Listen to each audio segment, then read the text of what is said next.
From Hollywood to your hood, public breakdowns are everywhere. But what if we turn gossip into growth? On Allegedly, we react to the wildest viral stories, celebs spiraling, influencers breaking down, and infamous moments you can't unsee. But we don't just watch, we work.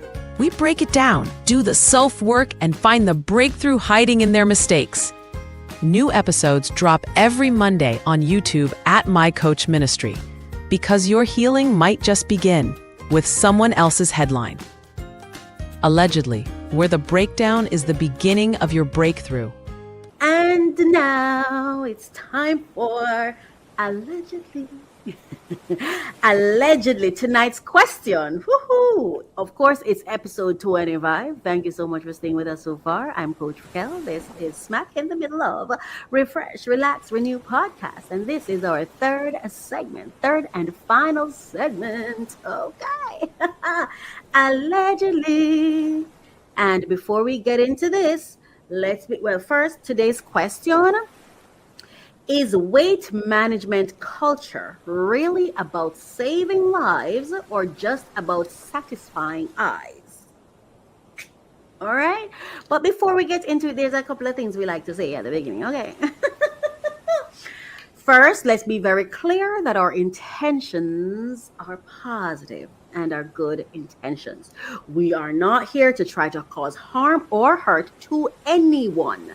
All right. And yes, we're not here to cause harm to anyone. We're not here to hurt. We're not here to demean. We're not here to berate. We want to thank every single person that's mentioned in this segment, this episode, everyone that we reference, everyone we speak about. We say thank you to them. Because of their breakdowns, we get the inspiration to do our self-work so we can experience breakthroughs in this life.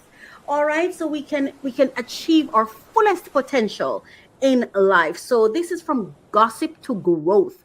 We use the viral stories. We use the issues that touch my heart. We use them as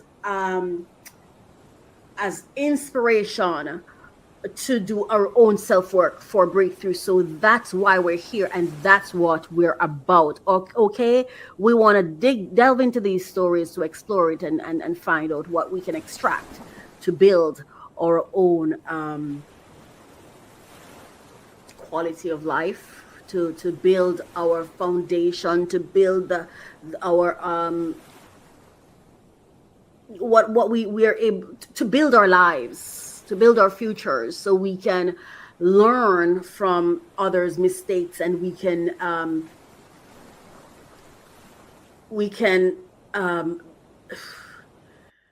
what am I trying to say? We learn from others.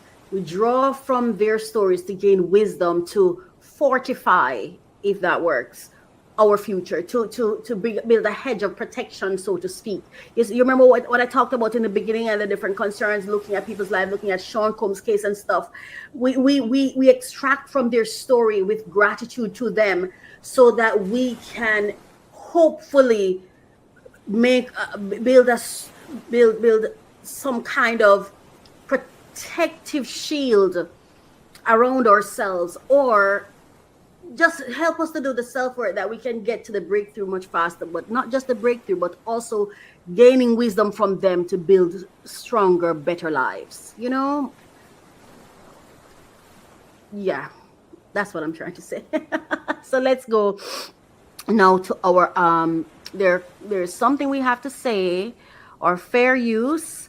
We're going to go to that now. Copyright disclaimer under Section 107 of the Copyright Act 1976. Allowance is made for fair use for purposes such as criticism, comment, news reporting, teaching, scholarship, and research. Fair use is a use permitted by copyright statute that might otherwise be infringing, right? Might otherwise be infringing. Now, as I said, before I go back to this, before I go into my script, let's go to there's a video I'd like to play, and I think I'm just gonna run it through because I want you to hear it. And as I'm about to play this video, let me be clear now. this video really is just a conversation starter. Okay, now please bear in mind that these are clips. I cut it and splice it. It's of different people. It was not one panel sit down and this is how they deliver the conversation. No. So bear that in mind as you listen.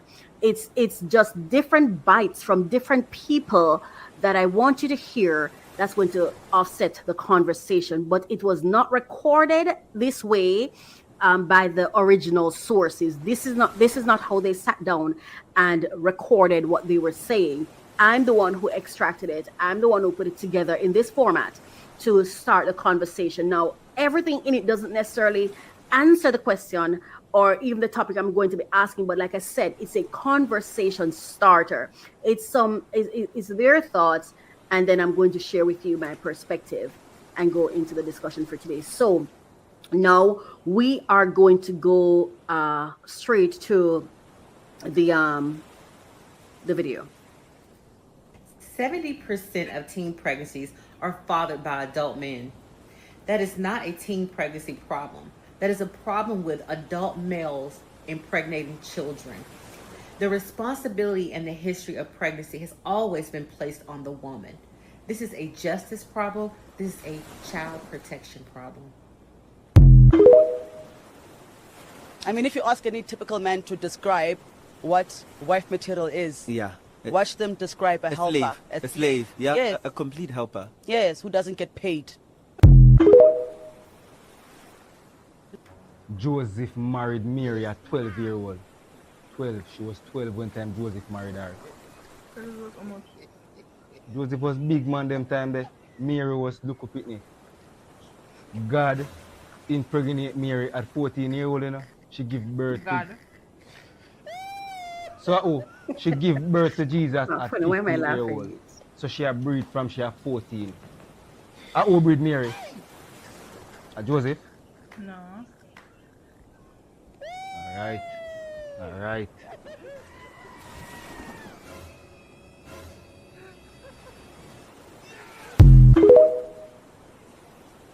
Every single man on this earth understands consent. Let a gay man approach them and touch them in a way they don't want to be touched or approached. Oh, they understand consent and boundaries at that point, right? It's a really weird duality when most of the men who have this issue with consent with women are very homophobic and they're afraid of a man approaching them in a way that they don't want to be approached as well. Then it all makes sense, right? Because at that point, then they seem to get it. Even the ones that are like, oh, it's fine, you can be gay, you can do whatever you want, just keep it away from me, right? It's fine as long as it's not in your bubble, right? It's fine as long as no one violates your consent, right? And at the end of the day, the way that doubles back onto itself is that somebody who's homophobic isn't comfortable with the advances of another man. So when y'all say men are the problem and you hate all men, that's why. Why don't they get it? It's the same game, same rules, right? I want every straight man to go into a gay bar, dress their best, looking like a snack. And I'm not saying you're going to be assaulted like it's an unsafe place, but you're going to have lustful eyes on you. And you'll understand what it feels like to have men look at you lustfully. In certain instances, you're less physically capable of defending yourself against somebody who's stronger than you and has bad intentions. Because then they understand it. There's a group of men that actually don't value themselves and they don't value women as women. They look to use women to make them feel better about themselves for the life that they're not working for. Ooh. There are a lot of good men out here that are intentional, but then there are men that want to use you that make you feel like you have to have a defense. So when women are saying, I don't think men like women, I think they're largely right. I think men are largely attracted to the idea of women that they have shaped with other men. Hear me out. Most men's idea of what a woman is or should be is largely shaped by their environment. How a woman should act, how a woman should look, how they should make you feel. Most men's environment isn't women, it's other men. I remember thinking when I was young and I found drawings of women that were suggestive. Is that a word? After the initial ooh wore off, I remember thinking, when looking at the name that signed it, a guy created this. And a guy actually accentuated the features that that guy was interested in. But it wasn't that that guy was referencing a woman that really existed. And when I realized that, I remember thinking, wait, does this mean that I'm attracted to the woman, or am I technically being attracted to the man here? That's something that stayed in my mind as I continued to grow up. That the concept of the girl next door, the anticipation of certain types of relationships, all these things were shaped by largely media that was largely male dominated. The idea that women would modify themselves to match a male expectation, again, is another example of this is a creation of a woman that a man wanted to see, not because it was the best thing for the woman or the best thing for the relationship, but just that it was an expectation that we largely have no right to place on anyone else. Are you really attracted to a woman? If a society of women were able to continue to procreate and exist without the sexual influence of men, I think most of us would agree that they would probably be a different type of woman. I know a few men who would absolutely love the type of women that came out of that environment, but I don't think that that's most men. Most men like skinny women. They'll take a skinny woman. It don't even matter. They'll take any type of woman, but they'll take a skinny woman with no problems. All right, sprinkle, sprinkle. Unless you look sick, and then we got a problem. Eat some more. Okay, if you look sick, like something wrong with you, they might not want you if you that skinny. So if you like healthy skinny, you're good. So y'all telling me skinny women ain't winning, bro?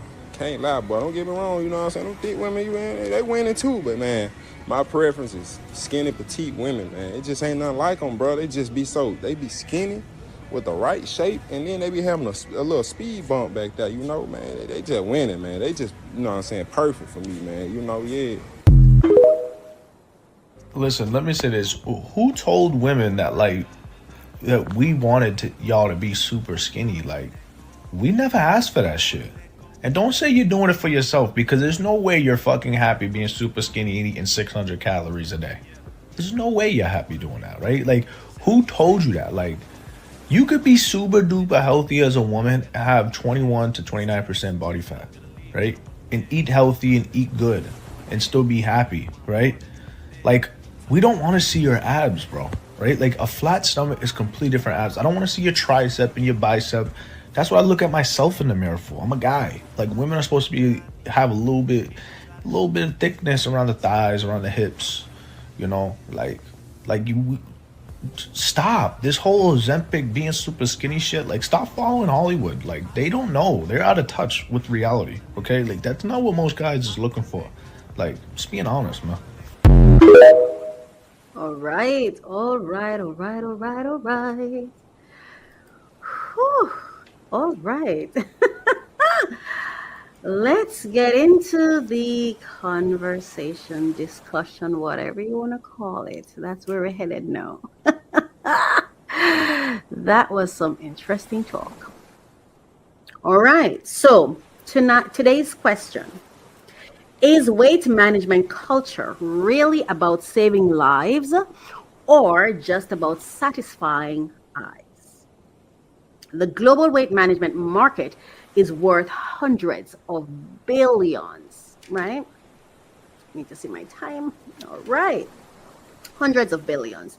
With that much money on the line, industries shape our definition of health.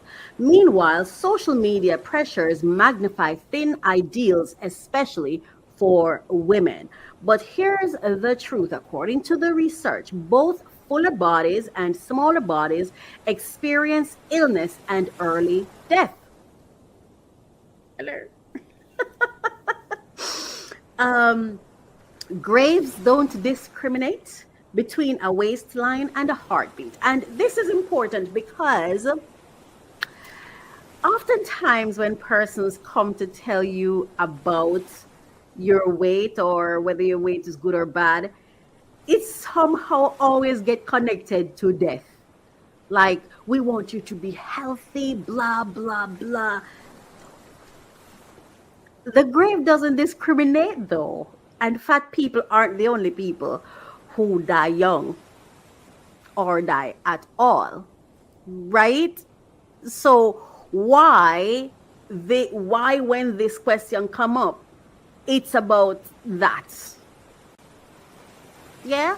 Anyway, because I'm a fat person, let's be clear. Ta-da! I'm fat, and the fact that I saw my mother's body, even when she was sick, and I got to see her full body, I'm not well, I've seen her small, but she's still a full, she was still a thick person. And not just that, but the way I grew up, skinny for me was kind of related to malnourishment. And so for me, I sort of was skinny for a period of my life, and I did not like it because I was hungry. And I felt hungry, and I looked hungry to myself. Yeah. So, but all jokes aside, really, why do we do this? And if it really is just about health, why can't we just say, hey, why don't we talk about health then, and talk about the real habits and the real programs that truly help with one's health, right? Instead of making it seem as if your eating habits is the only thing that's between you and death, and you and life, and you and a good husband, and you and good, you know what I mean? I mean, it becomes, I think it becomes unhealthy at some point in time. So let's go down. So graves don't discriminate between a waistline and a heartbeat. Now, still, culture praises boyishly skinny as the gold standard, shrinking women down to girl-like figures instead of celebrating mature, capable bodies. Here is something that a close pal of mine shared with me once. One of my angels in my life shared with me once that her partner said to her, and I'm paraphrasing, rephrasing, and pulling from memory, right? What he pretty much said to her was he does not like it. He does not like it when a woman shaves her private part, because for him it feels like it's not a mature vagina.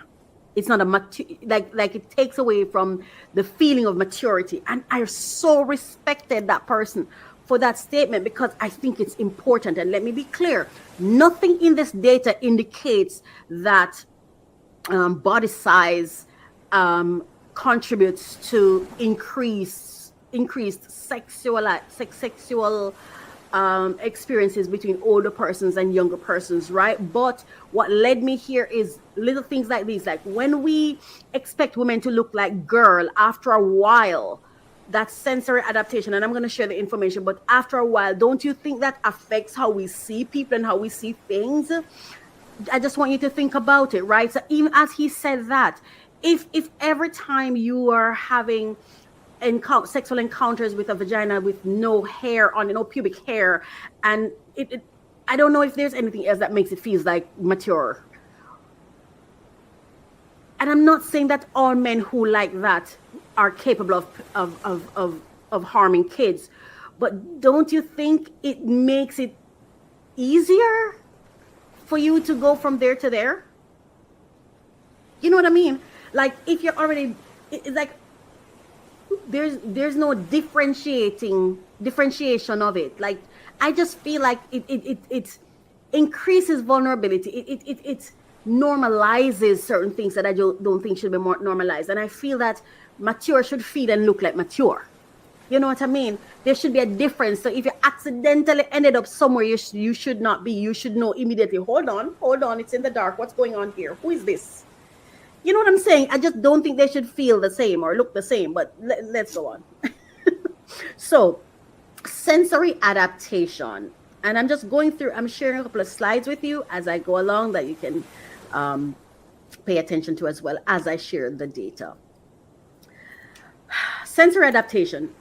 And that obsession with thinness is part of something even bigger, the worship of youthfulness. Let's talk about how our eyes adapt to what they're fed. Scientists call it sensory adaptation.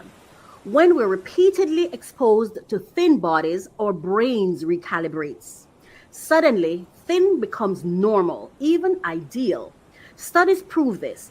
After seeing very slim figures, people rate thinner bodies as more attractive and even see average bodies as overweight. That's not just perception, it's conditioning. Other experiments show women who constantly view thin ideals begin to implicitly associate themselves with thinness, reshaping their self image. Now, does this prove that thin ideal culture directly creates sexual attraction to minors? No, the data does not say that. The research doesn't confirm that. But the APA task force on the sexualization of girls warned that constant sexualization and youth-like ideals fuel body dissatisfaction, self-objectification, disordered eating, and even greater acceptance of harassment. So while graves don't discriminate between slim or full bodies, cultures do. A culture obsessed with smallness and youth teaches girls to shrink, teaches women to erase maturity, and teaches men to equate desirability with underdevelopment. That's not health, that's conditioning.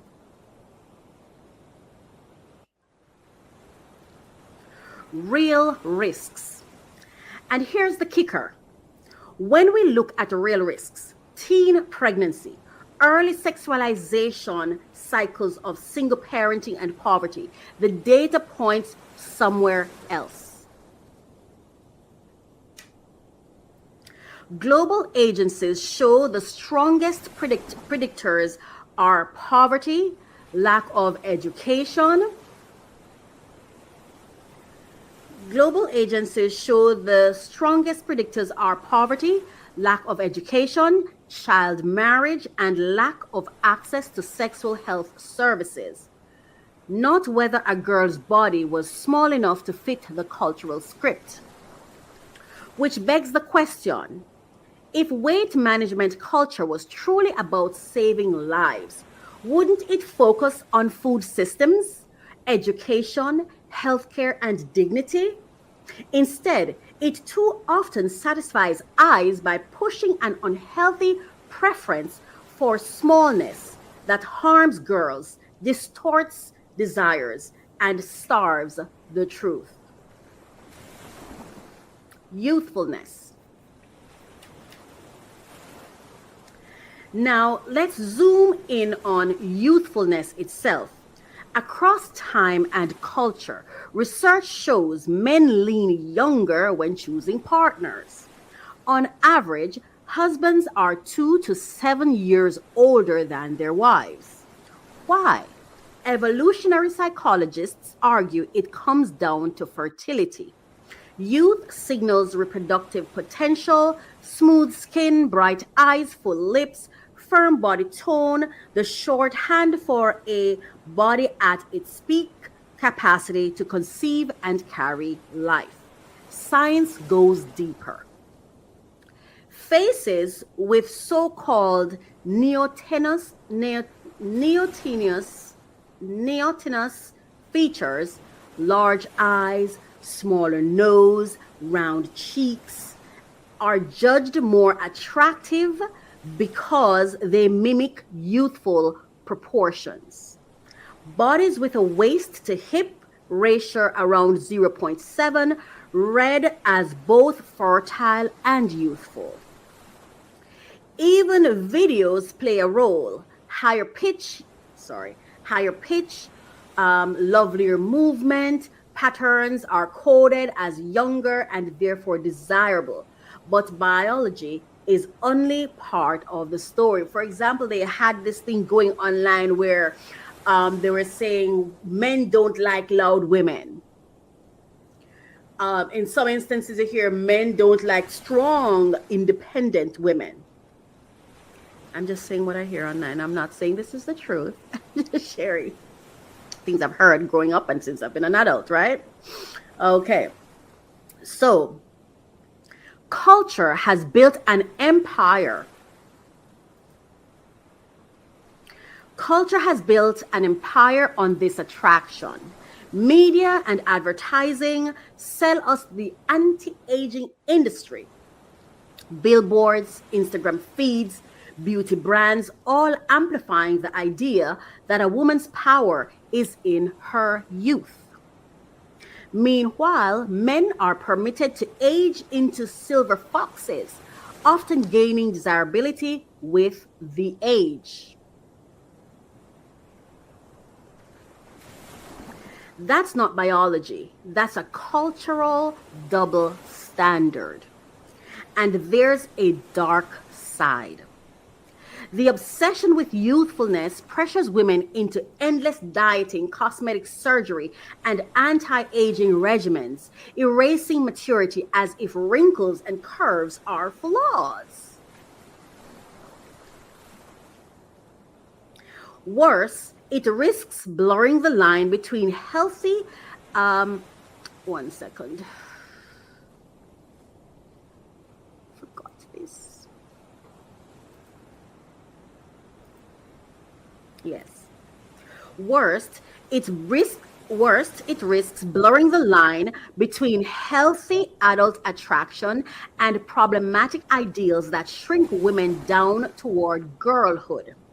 That's how the worship of boyishly skinny, that's how the worship of boyishly skinny slips dangerously close to infantilization. So here's the question we should be asking. If youthfulness is attractive because it once signaled fertility, why does society still cling to it when women's worth is no longer bound to reproduction? Why do we insist on freezing women in time while celebrating men's maturity? Because biology may explain part of the attraction, but it's culture, media, and power that decide how far we push it.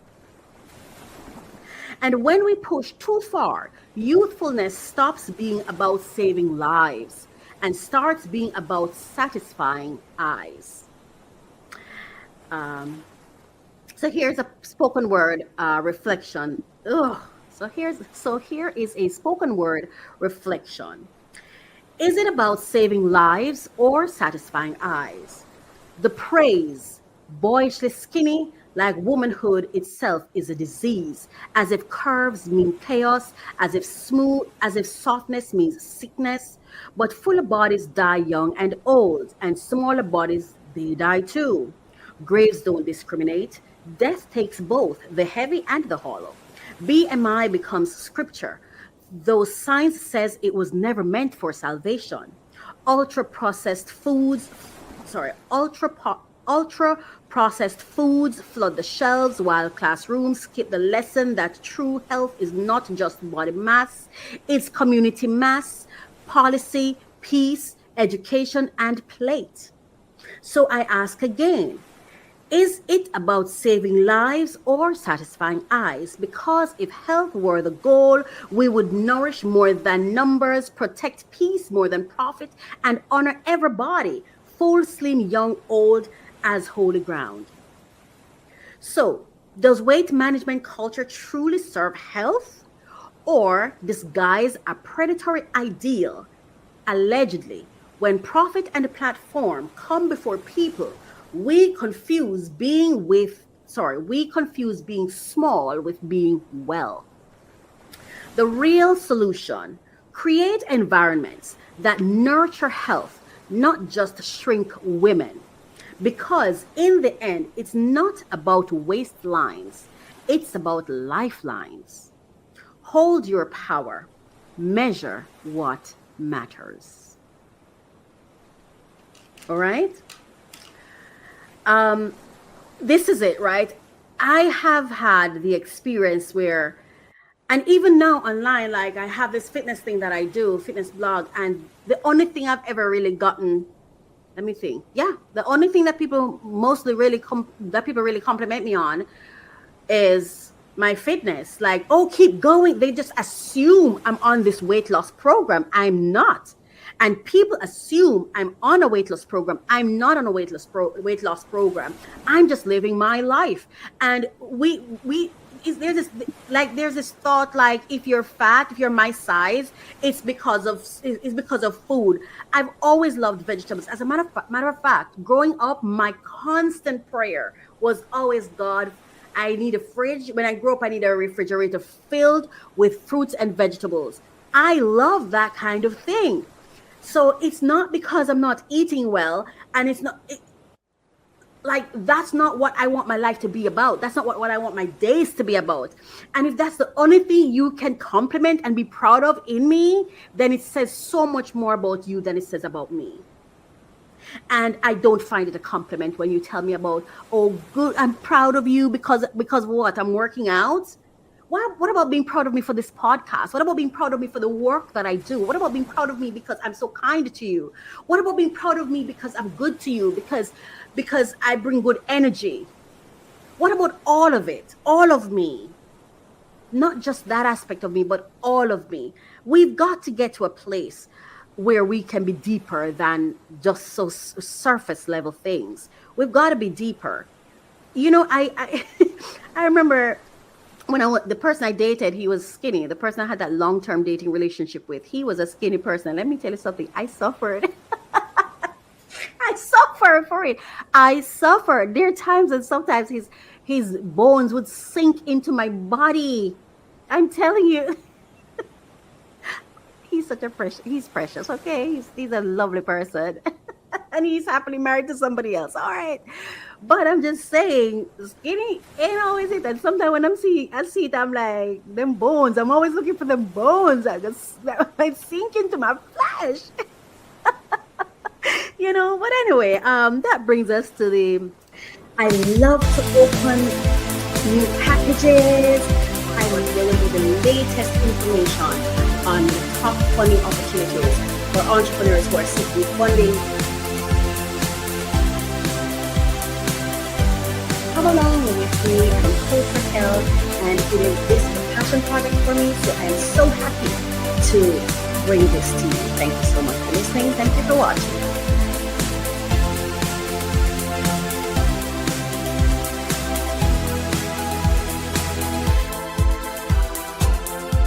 Unlock your potential every Thursday with our podcast, Refresh, Relax, Renew. Join Coach Racquel as she guides you through personal development journeys. Each episode focuses on actionable steps to enhance your personal journey. The podcast features 3 main segments to keep you engaged. We start with discussions on trending topics relevant to your growth. Then we unbox solutions to common challenges we face daily. Finally, stay updated with fresh funding opportunities each week. Tune in every Thursday for new episodes, and see you there.